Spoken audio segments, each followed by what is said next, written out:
अस्सलाम वालेकुम दोस्तों, वेलकम करते हैं आपका राकिब ज़िया के यूट्यूब चैनल में। दोस्तों, आज के वीडियो में हम बात करेंगे जो गवर्नमेंट ऑफ इंडिया की तरफ से एजुकेशन मिनिस्ट्री है उनकी तरफ से जो एक इशू आया है, गाइडलाइंस कुछ इशू हुई है कोचिंग सेंटर के हवाले से, तो उसके ऊपर हम बात करेंगे। और साथ ही हम जानेंगे कि इस ऑर्डर की वजह से क्या कोचिंग सेंटर्स को कोई नुकसान होगा, क्या हमारे स्टूडेंट्स जो इन कोचिंग सेंटर्स में जाते हैं उनको भी कोई फ़ायदा या नुकसान होगा, या हमारे पेरेंट्स का इसके साथ क्या रिलेशन होगा। तो दोस्तों, आपको पता है कि इंडिया के अंदर कोचिंग इंडस्ट्री बहुत बड़े पैमाने पे काम कर रही है। जहां एक तरफ बड़े बड़े कोचिंग सेंटर्स है, जैसे हम राजस्थान की कोटा की बात करेंगे जिसको coaching centre capital coaching centre माना जाता है वो इंडिया का। या बाकी छोटी लेवल पे हम जम्मू कश्मीर के अंदर अभी देख रहे हैं बहुत सारे कोचिंग सेंटर्स जो है जहां पे डिफरेंट एग्जाम्स के लिए बच्चों को तैयारी किया जाता है। चाहे वो नीट का एग्ज़ाम हो, आईआईटी का एग्ज़ाम हो, पीजी लेवल का एग्ज़ाम हो, या 11th-12th की कोचिंग हो, या साथ ही यूपीएससी की कोचिंग हो। तो जितने भी ये कॉम्पिटिटिव एग्जाम्स होते हैं इनमें बच्चों को तैयार करने का सारा क्रेडिट इन कोचिंग सेंटर्स को जाता है। और पिछले अगर हम 10 15 20 साल से देखेंगे जितनी भी सिलेक्शंस होती है यूपीएससी में, आईआईटी में, नीट में, तो उसमें major contribution coaching centre association का होता है। लेकिन पहली बार ये गवर्नमेंट ऑफ इंडिया की तरफ से कुछ गाइडलाइंस आई है जिनमें कुछ अजीब चीज़ें आई है जो पहली बार हम देख रहे हैं। हालांकि इससे पहले भी काफ़ी गाइडलाइंस आई है इन कोचिंग सेंटर्स के हवाले से, जिसमें इन कोचिंग सेंटर्स का इंफ्रास्ट्रक्चर, फीस स्ट्रक्चर, या वहाँ पर जो फैसिलिटीज़ होनी चाहिए उसके हवाले से बात की गई। लेकिन आज इस ऑर्डर में कुछ खास बातें हैं जिनके बारे में हम बात करेंगे। तो पहली बात जो इसमें सबसे इंपॉर्टेंट बात रखी गई है दैट इज़ कि no coaching centre can enrol students below 16 year. कि कोई भी कोचिंग सेंटर जो इंडिया में है, जम्मू कश्मीर के साथ साथ किसी भी स्टेट के अंदर जो भी कोई कोचिंग सेंटर है, वहाँ किसी भी ऐसे बच्चे का एडमिशन नहीं हो सकता है जिसकी एज 16 साल से कम हो। तो बिलो 16 यानी कम से कम 11th-12th तक जो बच्चे होते हैं, फर्स्ट से लेकर 11th-12th तक, तो वो किसी भी कोचिंग सेंटर में उनको एनरोल नहीं किया जा सकता। मतलब कि उनको किसी भी कोचिंग सेंटर में कोचिंग नहीं मिल सकती। और जो कोचिंग सेंटर इस ऑर्डर की वायलेशन करेगा उनको जो है 25,000, पहली बार जो है 25,000 का उनको फाइन लगेगा। और अगर उन्होंने फिर वायलेट किया तो 1 लाख, और उसके बाद जो है उनके कोचिंग सेंटर की रजिस्ट्रेशन जो है वो खत्म की जाएगी।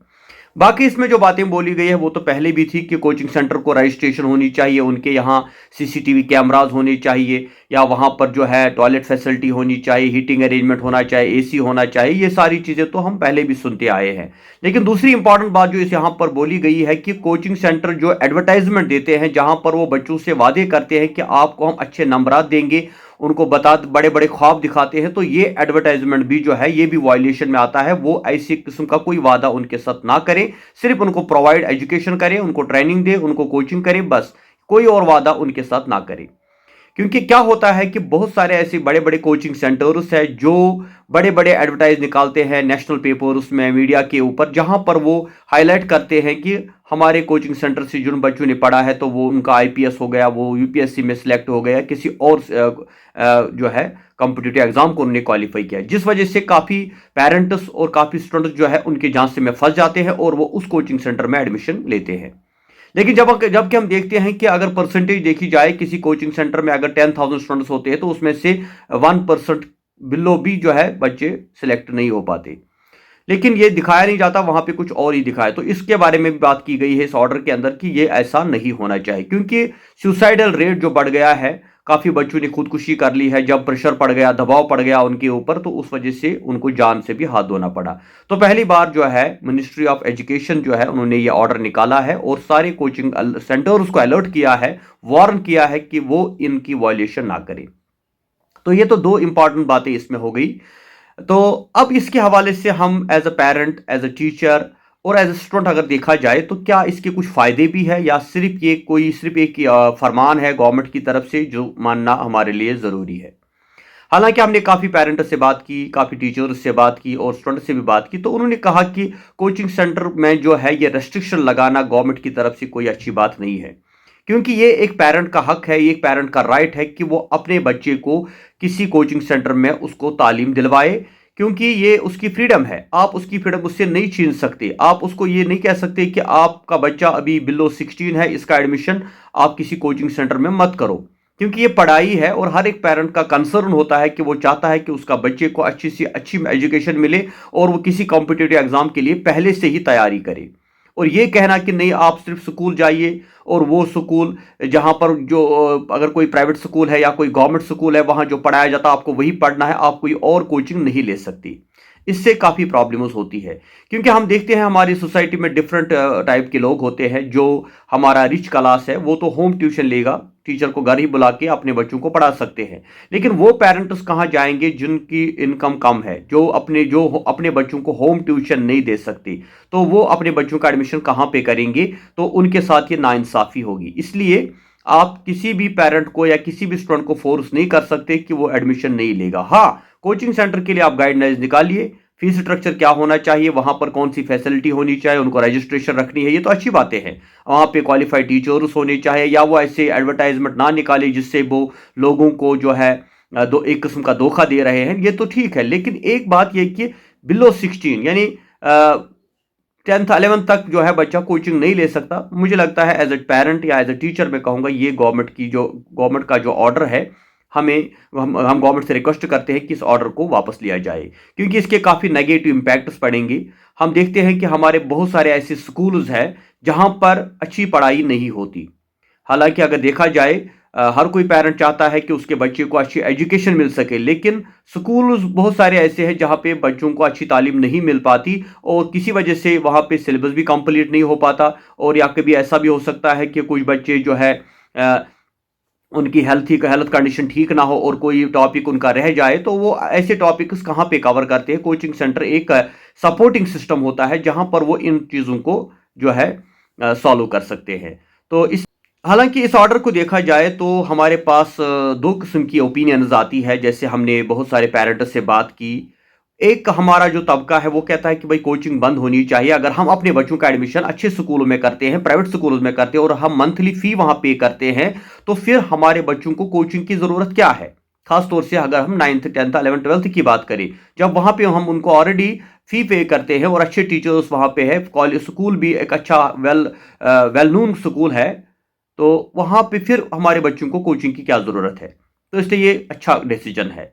और दूसरी बात वो कहते हैं कि ये कोचिंग जो है ये फैशन बन गया है, बच्चे जो है स्कूल बंक करते हैं, स्कूल ही नहीं जाते हैं, वहाँ पे अटेंडेंस बहुत कम रह गई है और वो ज़्यादा टाइम जो है कोचिंग सेंटर्स में गुजारते हैं और साथ ही वहाँ पे मौज मस्ती करते हैं, और इसलिए ये अच्छा डिसीजन है। तीसरी बात यह है कि इससे हमारे पेरेंट्स के जेब पे ज़्यादा दबाव पड़ता है। एक तो पहले ही वो ऑलरेडी स्कूल का फी मंथली फी पे करते हैं और ऊपर से उनको कोचिंग के लिए भी फी देना पड़ता है, तो ये एक्स्ट्रा बर्डन है, इसलिए इसको भी खत्म किया जाए।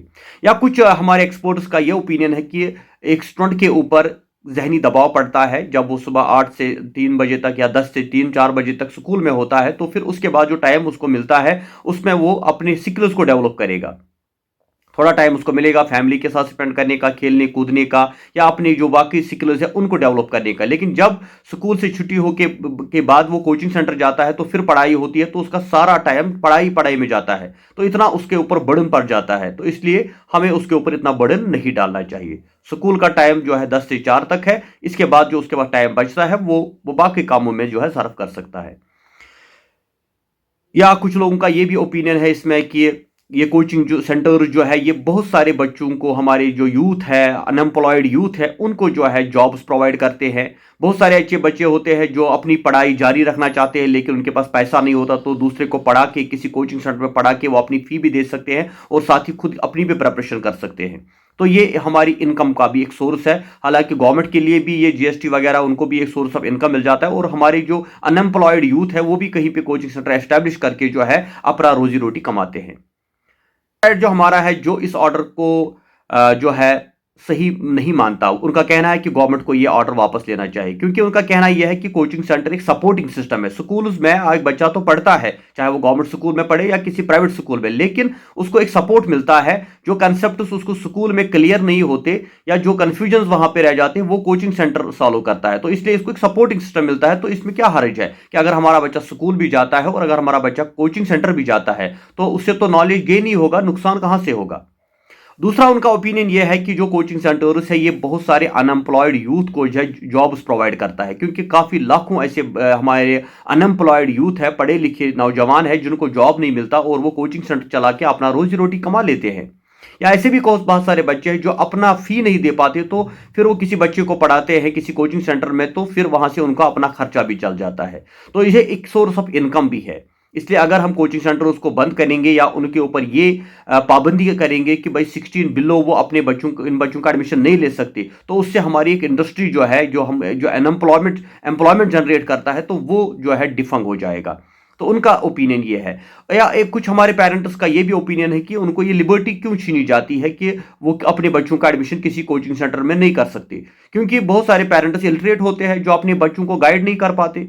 हम देखते हैं इंडिया की लिटरेसी रेट अभी बहुत कम है, तो हमारे जितने भी बहुत सारे पेरेंट्स ऐसे हैं जो इलिटरेट है, तो how they can guide there guys, वो कैसे अपने बच्चों को जो है गाइड कर पाएंगे। इसलिए कोचिंग सेंटर एक अपॉर्चुनिटी है जहां एक टीचर उनके बच्चों को गाइड करता है। या हमारे बहुत सारे पेरेंट्स ऐसे हैं, हमारा फादर्स या मदर्स पेरेंट्स जितने भी हैं, तो वो जो है वो जॉब्स करते हैं, आउटसाइड होम रहते हैं, तो वो भी उनके पास टाइम नहीं होता, वो काफ़ी बिजी होते हैं, तो वो भी अपने बच्चों को टाइम नहीं दे पाते।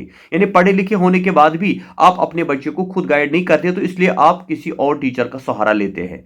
तो इसलिए हम पेरेंट्स का ये कहना है कि आप उनकी जो फ्रीडम है उनसे नहीं छीन सकते कि वो अपने बच्चे का एडमिशन किस कोचिंग सेंटर में करेंगे और किस एज में करेंगे, क्योंकि ये उनकी आज़ादी है, राइट टू एजुकेशन उनका एक फंडामेंटल राइट है। तो वो अपने बच्चों को किसी भी स्कूल में एडमिशन करे, किसी भी कोचिंग सेंटर में उनका एडमिशन करे, किसी भी टीचर के पास उनको पढ़ाए, इसमें उनको आज़ादी मिलनी चाहिए। तो दोनों तरह के ओपिनियंस यहाँ पे है।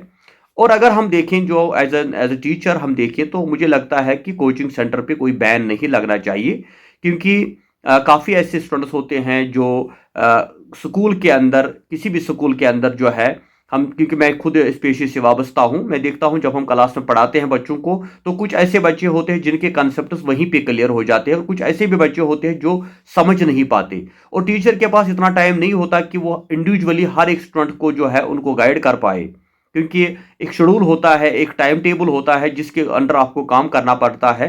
लेकिन अगर कोचिंग सेंटर जो है वो एक सपोर्टिंग सिस्टम बन जाता है, जो कंसेप्ट स्कूल में क्लासरूम के अंदर क्लियर नहीं होते वो कोचिंग सेंटर में जो है क्लियर हो सकते हैं, या किसी और टीचर की आप हेल्प ले सकते हैं जो आपके इन कंसेप्ट को क्लियर करेगा। क्योंकि आज अब देखिए डिजिटल जमाना है, ऑनलाइन इतनी गाइडेंस प्रोवाइड की जाती है हमारे बच्चों को, तो आई थिंक कि गवर्नमेंट को जो है इसके ऊपर ऑर्डर को रिमूव करना चाहिए, इस ऑर्डर को वापस लेना चाहिए और सोचना चाहिए कि ये ऑर्डर जो है ये कोई इसका कोई पॉजिटिव इम्पैक्ट नहीं है। हाँ, इतना है कि कोचिंग सेंटर्स के लिए हमें गाइडलाइंस बनानी है, हमें उनको रूल्स रेगुलेशन को फॉलो करना चाहिए। बाकी ये कहना कि 16 एज कोई एज मुकर्रर करना कि इस एज तक आप नहीं पढ़ा सकते, क्योंकि education is the fundamental right. जब आप कहते हैं कि 4-5 साल का बच्चा स्कूल जा सकता है, तो फिर कोचिंग सेंटर जाने में उसको क्या हर्ज है। तो आई थिंक कि मुझे लगता है कि गवर्नमेंट ऑफ इंडिया को इस ऑर्डर के ऊपर फिर से जो है इसको रिवाइज करना चाहिए और सोचना चाहिए कि ये जो है हमारे स्टूडेंट्स, हमारे पेरेंट्स के हित में नहीं है। खासतौर से जो हमारी कोचिंग सेंटर इंडस्ट्री है, इसको काफ़ी नुकसान होगा इससे, और इससे काफ़ी इम्पैक्ट पड़ेगा हमारी एजुकेशन के ऊपर। Thank you very much. खुदा हाफिज़।